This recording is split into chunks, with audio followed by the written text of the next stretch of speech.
Tayangan ini bersumber dari kajian zuhur yang dibawakan oleh Ustadz Rifat Syauqi, LC, dari Yayasan Bekal Kebaikan Anak Bangsa.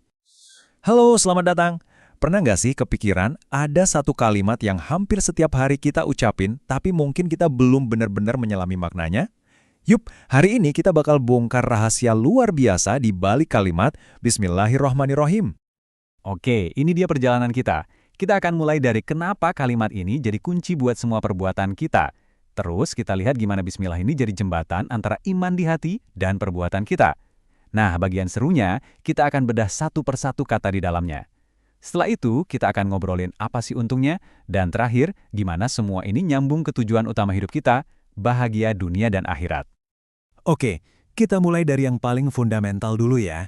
Untuk ngerti seberapa dahsyatnya Bismillah, kita perlu lihat satu prinsip dasar yang diajarkan langsung oleh Nabi Muhammad Shallallahu Alaihi Wasallam.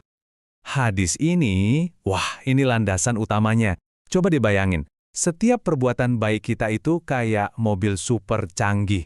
Tapi tanpa Bismillah sebagai kuncinya, mobil itu nggak bakal bisa jalan. Sayang banget kan, potensinya besar, tapi akhirnya nggak ada nilainya, nggak ada berkahnya. Jadi pertanyaannya, gimana cara kita menyalakan setiap kebaikan yang kita lakukan? Nah, terus gimana caranya iman itu bisa ngebimbing kita secara nyata? Gampangnya gini, anggap aja iman itu seperti sistem operasi di dalam diri kita. Dialah yang menjalankan semua program kebaikan. Disinilah letak perbedaannya yang krusial. Iman itu fungsinya seperti filter, atau mungkin lebih tepatnya upgrade. Dia mengubah sebuah tindakan biasa yang kita sebut amal menjadi sesuatu yang luar biasa bernilai di mata Tuhan, yaitu amal saleh. Contoh ya, ngasih uang ke orang yang butuh, itu amal. Tapi begitu kita melakukannya karena iman, karena percaya Allah melihat, dan kita cuma berharap ridhonya, tindakan itu langsung naik level jadi amal saleh. Nggak ada lagi pamer, nggak ada lagi ego, yang ada cuma hubungan spiritual dengan Sang Pencipta. Dan ini bukan cuma teori loh. Iman itu beneran aktif mengarahkan seluruh panca indera kita. Al-Quran tuh ngasih banyak contoh, gimana iman jadi kompas buat mata kita biar nggak lihat yang haram, jadi filter buat lidah kita biar nggak ngomong bohong atau nyakitin, bahkan jadi pemandu buat tangan kita mau nulis atau menciptakan apa.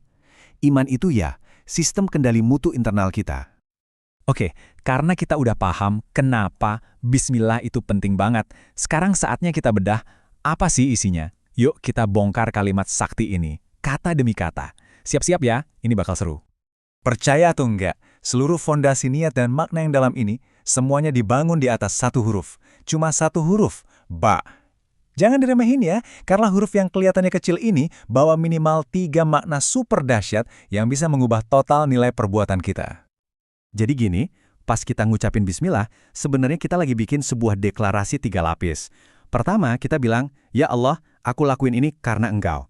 Kedua, aku lakuin ini dengan kesadaran penuh Engkau selalu menyertai dan melindungiku. Dan yang ketiga, aku lakuin ini dengan harapan semoga perbuatan ini bisa semakin mendekatkan aku padamu. Tiba-tiba, minum kopi di pagi hari pun bisa jadi ibadah kan? Lanjut, ada kata ism yang artinya nama. Ini konsepnya keren banget. Dengan kita memulai sesuatu pakai nama Allah, itu ibaratnya kita lagi ngasih stempel ilahi ke perbuatan kita. Jadi yang tadinya cuma urusan duniawi biasa, langsung terangkat derajatnya jadi sesuatu yang sakral. Perbuatan kita itu kayak ditandai khusus. Ini loh perbuatan hambaku yang dimulai atas namaku. Nah, nama Allah sendiri itu spesial banget. Beda dari nama-nama lainnya. Kenapa? Karena nama ini mencakup 2 hal sekaligus. Esensi dia sebagai satu-satunya pencipta, dan statusnya sebagai satu-satunya yang layak disembah. Jadi pas kita kerja sambil bilang Bismillah, kerjaan kita itu otomatis jadi bagian dari ibadah kita kepadanya. Dan penutupnya, Ar-Rahman dan Ar-Rahim, 2 sifat yang indah. Ar-Rahman itu kasih sayangnya yang super luas, buat semua makhluk tanpa kecuali. Mau dia beriman atau tidak, semua dapat. Kayak oksigen, semua bisa hirup. Nah, kalau Ar-Rahim, ini lebih spesial. Ini kasih sayangnya yang lebih intim, khusus buat orang-orang beriman, sebagai bonus atas ketaatan mereka. Oke, kita udah bongkar kalimatnya. Terus, apa sih hasil nyatanya buat kita? Apa yang kita dapat kalau kita beneran mengamalkannya? Jawabannya ada di 2 konsep kunci ini. Jadi, setiap perbuatan yang kita awali dengan Bismillah, itu seperti pohon yang ngasih kita 2 jenis buah sekaligus. Buah pertama itu nilai atau hasanah. Ini gaji kita buat di akhirat nanti, pahala. Tapi ada buah kedua yang bisa kita petik sekarang juga di dunia. Namanya berkah. Pernah ngerasa nggak, uangnya sedikit, tapi kok cukup ya? Waktunya sempit, tapi kerjaan beres semua. Nah, itulah berkah. Kebaikan ekstra yang bikin hidup kita jadi lebih mudah dan lebih baik. Nah, semua potongan puzzle ini, iman, niat, nilai, berkah, akhirnya ngebentuk satu gambaran utuh. Sebuah visi tentang hidup yang seimbang. Sukses itu bukan cuma soal dunia atau cuma soal akhirat, tapi keduanya. Dan doa yang super populer ini, wow, ini doa yang nangkep semuanya dengan sempurna. Kita minta hasanah, kebaikan, di dunia dan di akhirat. Islam nggak pernah nyuruh kita milih salah satu, justru kita didorong buat ngejar keduanya. Jadi, kesimpulannya apa? Bismillah itu bukan cuma kalimat pembuka biasa. Dia itu adalah kunci operasional kita, kunci praktis untuk mengubah doa tadi jadi kenyataan. Dia alat yang kita pakai sehari-hari untuk mengubah setiap aktivitas kita, dari mulai bangun tidur, kerja, sampai mau tidur lagi, menjadi sumber hasanah yang panennya bisa kita nikmati di dunia dan di akhirat. Nah, sebagai penutup, tantangannya sekarang kembali ke kita. Setelah tahu betapa dahsyatnya kekuatan di balik kalimat ini, coba deh kita pikirin, apa satu hal pertama yang akan Anda mulai dengan bismillah secara sadar dan penuh penghayatan hari ini.